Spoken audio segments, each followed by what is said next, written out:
Olá, meus queridos. É com uma enorme satisfação que hoje eu estou aqui para trazer para vocês algumas dicas importantes, importantíssimas para a sua prova. Para quem não me conhece, vou me apresentar. Eu sou o professor Cristiano de Souza, professor de Direito Administrativo pela Casa do Concurseiro. E hoje, aqui nesse nosso vídeo, nós vamos abordar as principais informações sobre a administração pública direta e indireta e também sobre a parte de poderes administrativos. Vamos lá então? Dê olho na nossa telinha porque as dicas agora são importantíssimas para a sua prova. O primeiro assunto que nós temos é a questão da organização da administração pública. É importante você entender que nós temos as entidades. As entidades, elas possuem personificação jurídica, elas são PJs. Agora, as entidades, elas são divididas em entidades políticas e entidades administrativas. As entidades políticas são aquelas que têm uma competência política de fazer leis. E neste caso, no Brasil, nós temos, a exemplo, a União, os estados, o DF e os municípios.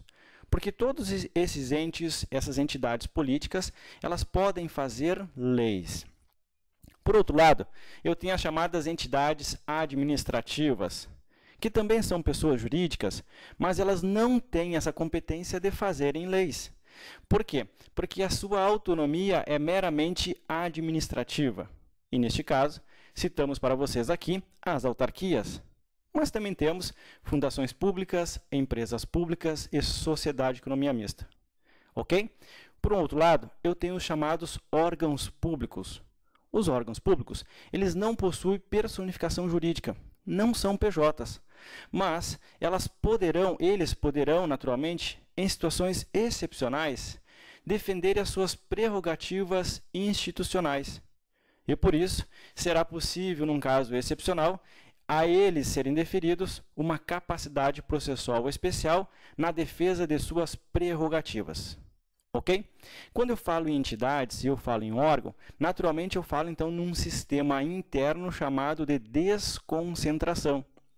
A desconcentração nada mais é do que o desdobramento em órgãos públicos, num sistema hierárquico, num sistema verticalizado de cima para baixo, da qual eu tenho então naturalmente o meu poder de autotutela. Por outro lado, eu tenho o efeito descentralização. Descentralização é quando eu envio, então, parte de uma competência para uma outra pessoa jurídica, criado, naturalmente, por um desses entes públicos. Naturalmente, então, surgem aqui as figuras das autarquias, das empresas públicas, sociedades de economia mistas e também das fundações.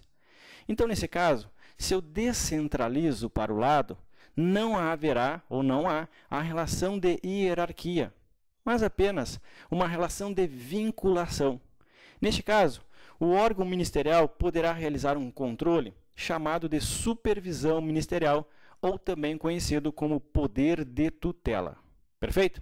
Já que falamos sobre descentralização, é importante vocês abrirem os olhos para o conceito de autarquias. Por quê? Porque autarquias, elas são criadas somente por lei. Somente por lei. E uma vez que houver a criação por lei, está dispensada qualquer tipo, então, de desdobramento para a sua personificação. Não precisamos pegar o estatuto, levar a registro no cartório competente. Não. Basta a publicação da lei e estará criada uma autarquia. Mas qual a finalidade de uma autarquia? Hoje, a finalidade das autarquias são para desenvolver as atividades típicas de Estado, sem fins lucrativos. E isso é muito importante. E qual o regime jurídico, então, que nós temos para as autarquias no Brasil hoje? O regime jurídico é o de direito público, regime jurídico único adotado, então, pelo nosso legislador. Quais são as prerrogativas mais especiais, falando assim, as prerrogativas especiais das autarquias? Entre elas, podemos citar os prazos processuais diferenciados, prazo para recorrer, prazo para contestar. Naturalmente, que nós temos a questão, então, da prescrição de 5 anos a quinquenal, que naturalmente atinge a fazenda pública. Nós temos o pagamento por um rito especial chamado precatório, ou seja, os bens públicos das autarquias são impenhoráveis, por isso o rito de precatório, ou então pagamento mediante RPVA, tá certo? Requisição de pequeno valor. Temos ainda aqui inscrição de créditos em dívida ativa, CDA. todo crédito em favor, então, dessas autarquias. Vamos inscrever numa certidão de dívida ativa e depois termos uma execução fiscal. Temos ainda algumas garantias previstas pela própria Constituição, chamado imunidades tributárias, principalmente em relação à tributação de um ente sobre o outro ente. E ainda, uma característica peculiar da Lei 11.101/05 é que as autarquias também não sofrem falência. Mais ainda, é possível termos autarquias em regime especial, conhecidas hoje no Brasil como agências reguladoras. Agências reguladoras como a Anatel, a ANP, a ANAC, a ANAEL, a ANA e etc. Importante lembrar que no Brasil, as agências reguladoras elas não são obrigadas a seguirem um regime de autarquia. Por quê? Porque no Brasil não há proibição de que uma agência reguladora seja criada em outra modalidade. Contudo, no Brasil foi adotado como praxes toda a criação de agência reguladora na modalidade de autarquia. E isso é muito importante para a sua prova. Mais ainda, o patrimônio das autarquias são considerados patrimônios públicos, bens públicos. E se são bens públicos, são protegidos. Não podem sofrer uso capião, são bens inalienáveis, são bens, como regra, são bens impenhoráveis. E o pessoal, então, contratado para as autarquias, precisam realizar um concurso público e serão regidos por uma lei estatutária. Beleza? Bom, então agora vamos para outro ponto chamado fundação, ou fundações. As fundações, ela é um pouquinho diferente das autarquias. Por quê?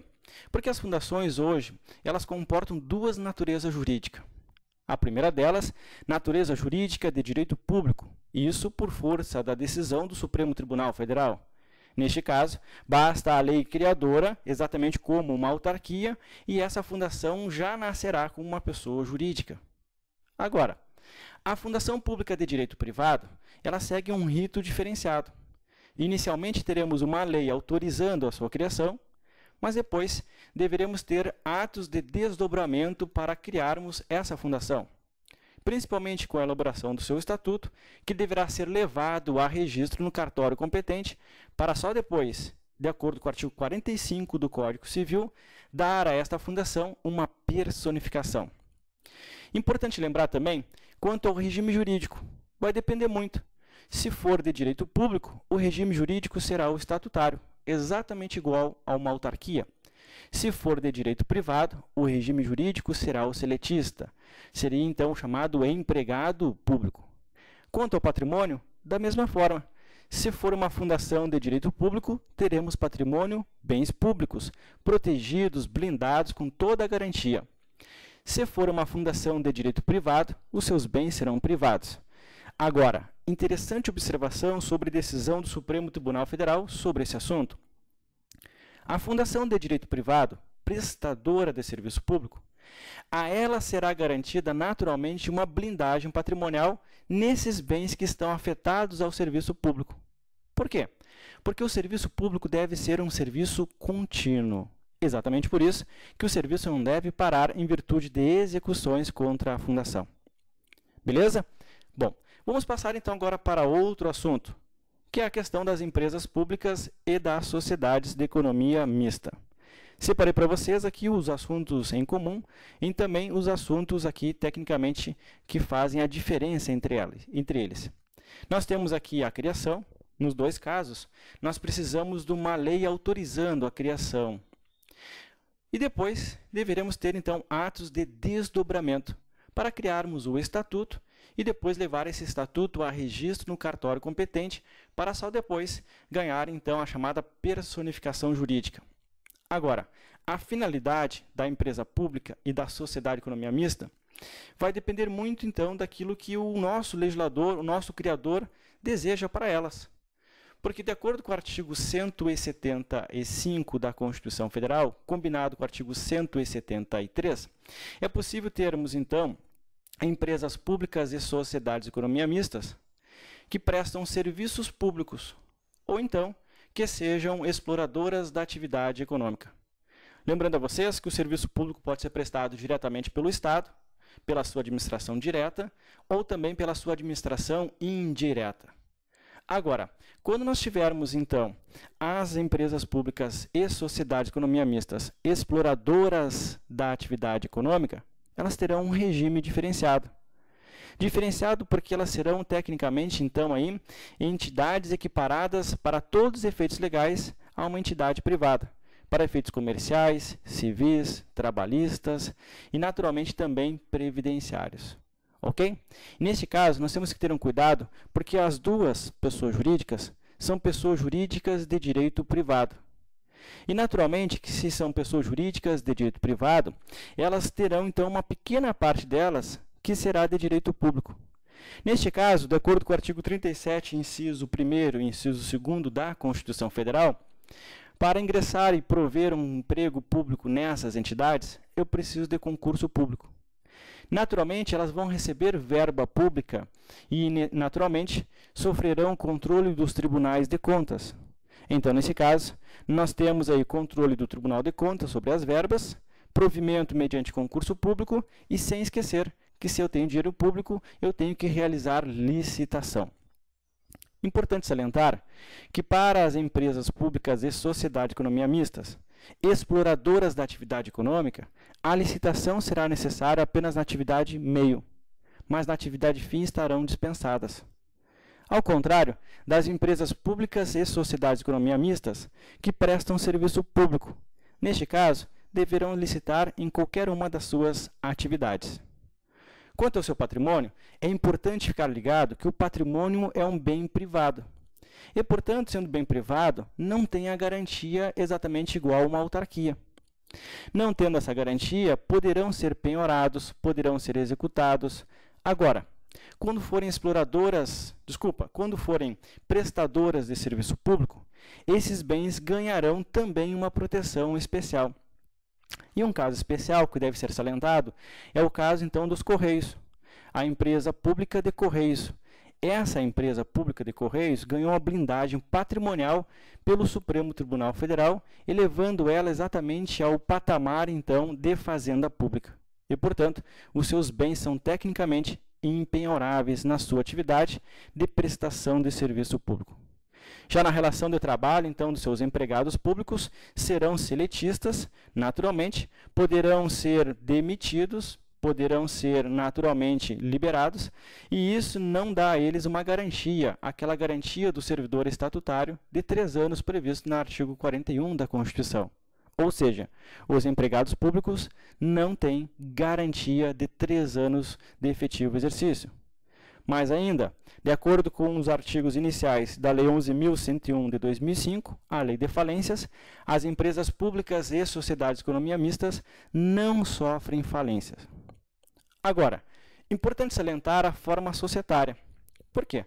Porque o Decreto-Lei nº 200 de 67 disse que as sociedades de economia mista precisam estar constituídas obrigatoriamente na modalidade SA, Sociedades Anônimas. Agora, nesse mesmo decreto, as empresas públicas poderão assumir qualquer forma societária, desde que admitida em direito. E, neste caso, poderíamos salientar uma LTDA, uma sociedade anônima, uma comandita simples, uma comandita por ações, enfim. Caberá, então, ao meu administrador escolher qual a forma societária e irá, então, configurar a sua empresa pública. Quanto ao capital, importante salientar a diferença. A sociedade de economia mista, naturalmente, o capital é misto. Então, nesse caso, 50% para mais, ou mais de 50%, será um capital público.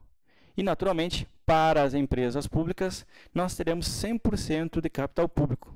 Lembrando que, de acordo com o nosso decreto número 900 de 69, será possível, então, também a participação de outras entidades da administração pública na participação do capital de empresas públicas. Então, nesse caso, eu tenho apenas dinheiro público, muito embora possa ter participação de outra pessoa jurídica da administração pública neste capital. Ok? Bom, terminada essa parte da organização da administração pública, vamos salientar então agora informações sobre os poderes administrativos. Vamos lá? Poderes administrativos. Importante salientar que nós temos 3 grandes poderes. É claro, você sabe que existe o chamado poder discricionário e o poder vinculado. Muito embora para alguns autores renomados, sequer são poderes, são deveres da administração. Mas apenas para lembrar que o poder vinculado é aquele que não permite, então, nenhum tipo de liberdade para o meu administrador. Ele tem que fazer exatamente aquilo que está na lei. Já no poder discricionário, é exatamente aquela faculdade que a lei permite ao meu administrador de agir, mas de uma razão, melhor dizendo, por várias razões, escolhendo o meio adequado. Seria uma faculdade dele agir naturalmente dentro dos limites legais, desde que motivando o seu ato, a sua discricionariedade. Agora, quando se fala em poder hierárquico, nós temos que ter em mente uma relação, então, de verticalização, de cima para baixo. E aí surge a figura, então, da autoridade competente, a autoridade superior e a autoridade inferior, a autoridade subordinada. Neste meu caso, existe uma relação de coordenação e subordinação de quem está acima para quem está abaixo. O meu poder hierárquico, ele decorre do próprio sistema verticalizado.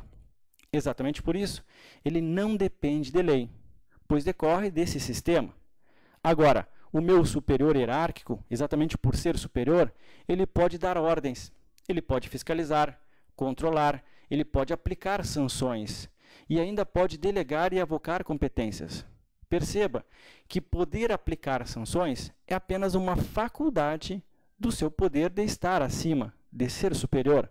Ninguém está falando aqui que ele já aplicou na prática, porque isso será visto num outro momento, lá no poder disciplinar. Agora, importante salientar, por força da Lei 9784/99, como regra, que delegar será possível delegar para baixo, para quem é meu subordinado, e inclusive delegar até mesmo para quem não é meu subordinado, desde que preenchido alguns critérios. Entre eles, os critérios técnicos, sociais, econômicos, jurídicos e territoriais.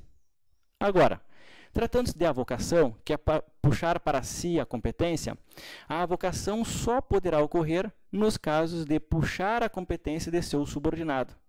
Ou seja, eu não posso avocar competência de quem não é meu subordinado. Ok? Lembrando a vocês que a avocação em caso excepcional é em situações transitórias. Agora, se eu não quero mais deixar essa competência para a autoridade delegada, então você poderá fazer a revogação. A revogação ocorrerá na publicação nos mesmos moldes da delegação. Ok? Importante saber na sua prova que algumas matérias não admitem a delegação. E neste caso, são matérias previstas em lei, na Lei 9784. Neste meu caso aqui, separei para vocês os 3 exemplos da legislação. É proibido delegar a edição de atos de caráter normativo, a decisão de recursos administrativos e as matérias de competência exclusiva do órgão ou autoridade. Neste meu caso, a delegação feita nessas matérias comporta, então, uma verificação de ilegalidade e, sendo assim, será um ato nulo, não admitindo nenhuma espécie de convalidação. Ok? Vamos falar um pouquinho agora do poder disciplinar. O poder disciplinar é a prerrogativa que a administração tem de aplicar sanções. Mas sanções àquelas pessoas que estão vinculadas diretamente com ela. E quem está ligado diretamente com ela, pela relação de verticalidade, são os seus administrados, os seus servidores e os seus empregados públicos. Portanto, o poder disciplinar é aplicado a quem tem uma relação direta com a administração, um vínculo direto.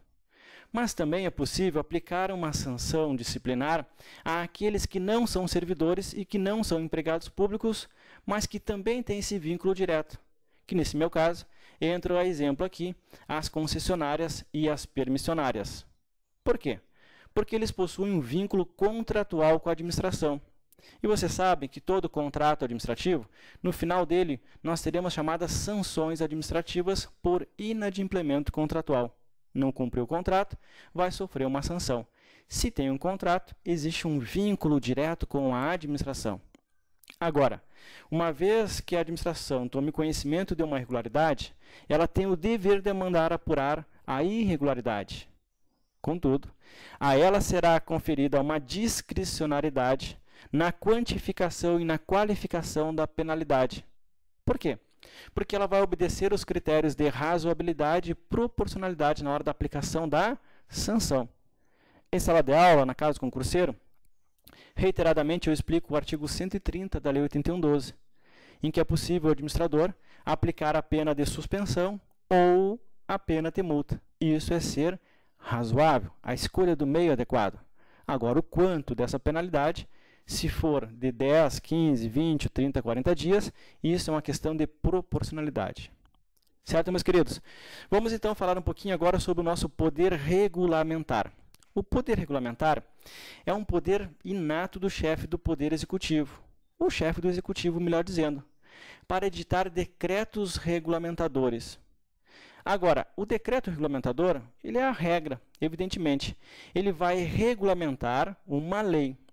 E nesse meu caso, a doutrina chama isso de decreto de execução, para dar execução a uma lei, para que todo e qualquer administrador saiba exatamente o que tem que fazer quando seguir essa lei.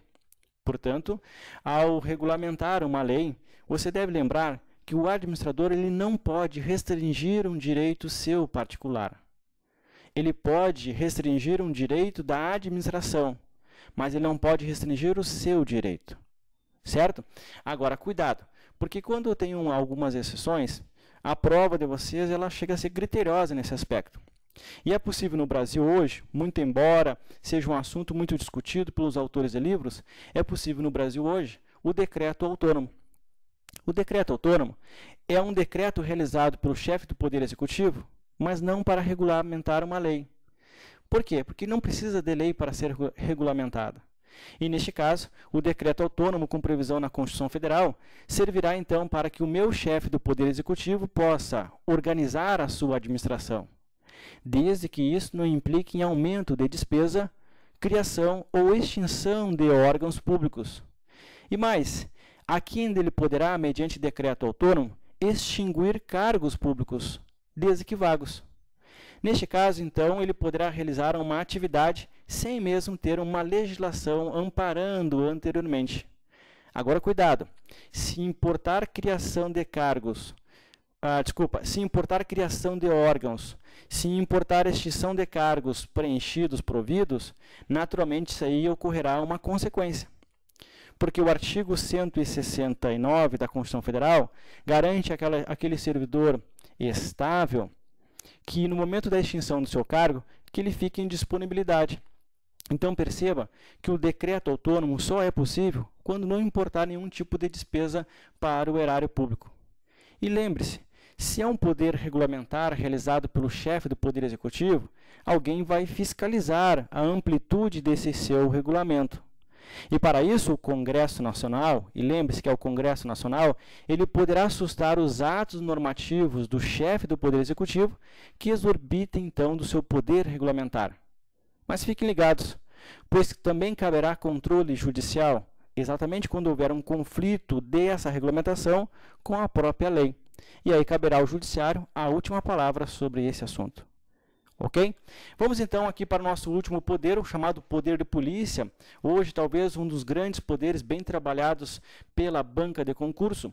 E aí você tem que ter em mente que o poder de polícia serve para restringir um direito de um particular. A verdade é restringir, condicionar, botar limites ao exercício do seu direito. Neste caso, você tem que entender que a primeira restrição ela vem da lei.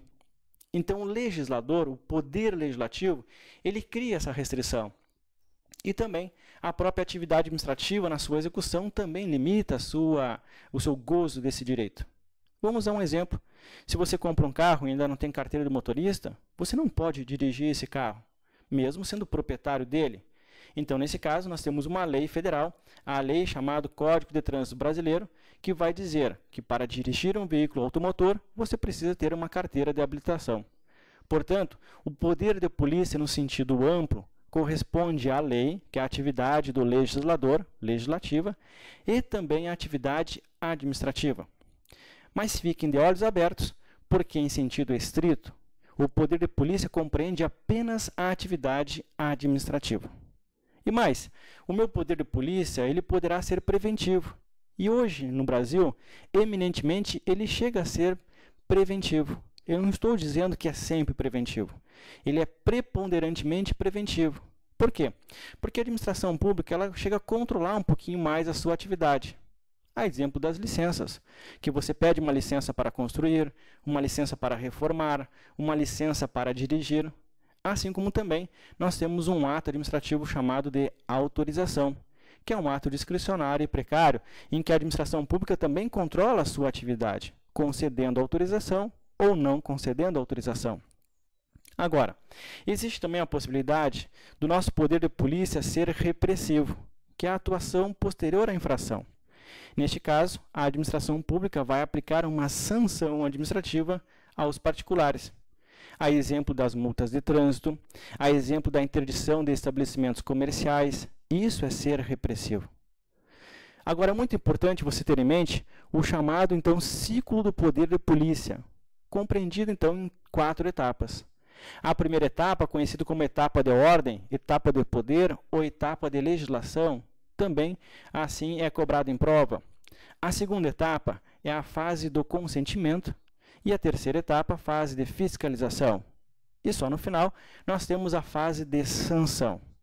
Agora aqui é importante você saber que o poder de polícia, como regra, ele não pode ser delegado ao particular. No entanto, hoje nós temos jurisprudência pacífica admitindo que seria possível a delegação de atividades de apoio. A exemplo da questão, então, do consentimento e da questão da fiscalização. Portanto, hoje a regra é: não pode delegar o poder de polícia. No entanto, as atividades de consentimento e de fiscalização poderão ser delegadas a particulares. O que eu não posso delegar é a atividade de criar a norma, de criar o poder, de legislar, e também não posso delegar a capacidade de aplicar sanções a essas entidades de caráter privado. Portanto, as empresas públicas e as sociedades de economia mistas, como regra, só podem desenvolver as atividades de consentimento e fiscalização, mas jamais poderiam desenvolver uma atividade de legislar ou de aplicar sanções. Agora, é interessante observar que nós temos os atributos do poder de polícia.